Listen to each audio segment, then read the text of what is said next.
Karera sa politika na umabot ng ilang dekada at impluwensyang tumatak sa kasaysayan ng bansa. Ganyan na naging takbo ng malaking bahagi ng buhay ni Juan Ponce Enrile. Pero hindi naging madali ang kabataan ni Enrile.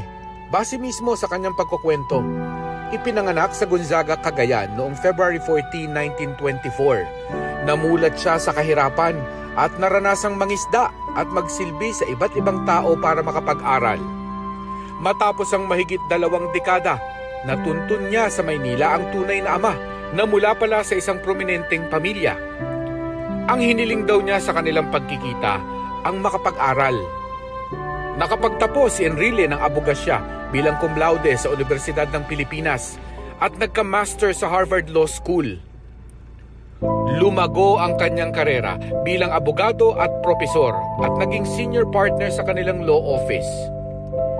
Pero simula 1966, gumawa siya ng pangalang higit pa sa sinuman sa kanilang pamilya.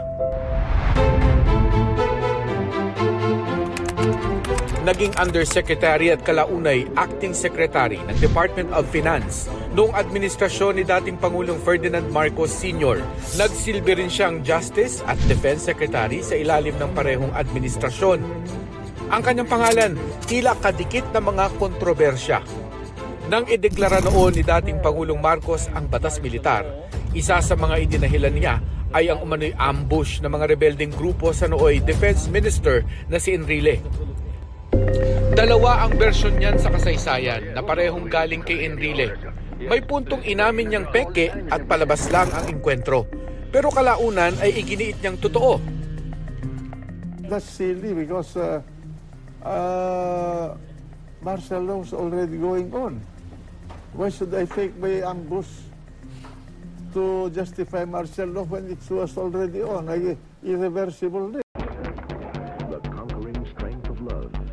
Malaki man ang ginampanang papel sa administrasyong Marcos. Kumalas din siya at ang nooy AFP Vice Chief of Staff na si dating Pangulong Fidel V. Ramos. Nagsilbi ring Defense Minister si Enrile nang maluklok sa pwesto si dating Pangulong Corazon Aquino. Pero kalaunay pinagbitiw at kinasuhan ng masangkot sa umano'y planong kudeta laban sa administrasyong Aquino. Tila naulit ang kasaysayan noong 2001. Naugnay si Enrile sa paglusob ng mga taga-suporta ni dating Pangulong Estrada sa Malacanang bilang protesta. Kaya ipinaaresto naman siya ni nooy Pangulong Gloria Macapagal Arroyo. Makulay ang buhay politika ni Enrile. Naging kinatawan ng Cagayan at minsan ding tumakbo sa pagkapangulo noong 1998. Pero sa mga posisyong tinakbuhan ni Enrile, pinakatumatak sa Senado kung saan 4 na beses siyang inihalal. Naging Senate President siya noong 2008 at naging presiding officer sa impeachment trial ni nooy Chief Justice Renato Corona noong 2012. 2 taon matapos niyan, nasangkot si Enrile sa kontrobersyal na pork barrel scam at sinampahan ng kasong plunder. Voluntaryo siyang sumuko at naditine sa Camp Crame, pero pinayagang makapagpiyansa at makalaya noong 2015 dahil sa kanyang kalusugan. Noong Oktubre lang, tuluyan siyang inabsuelto sa lahat ng kaso kaugnay sa pork barrel scam.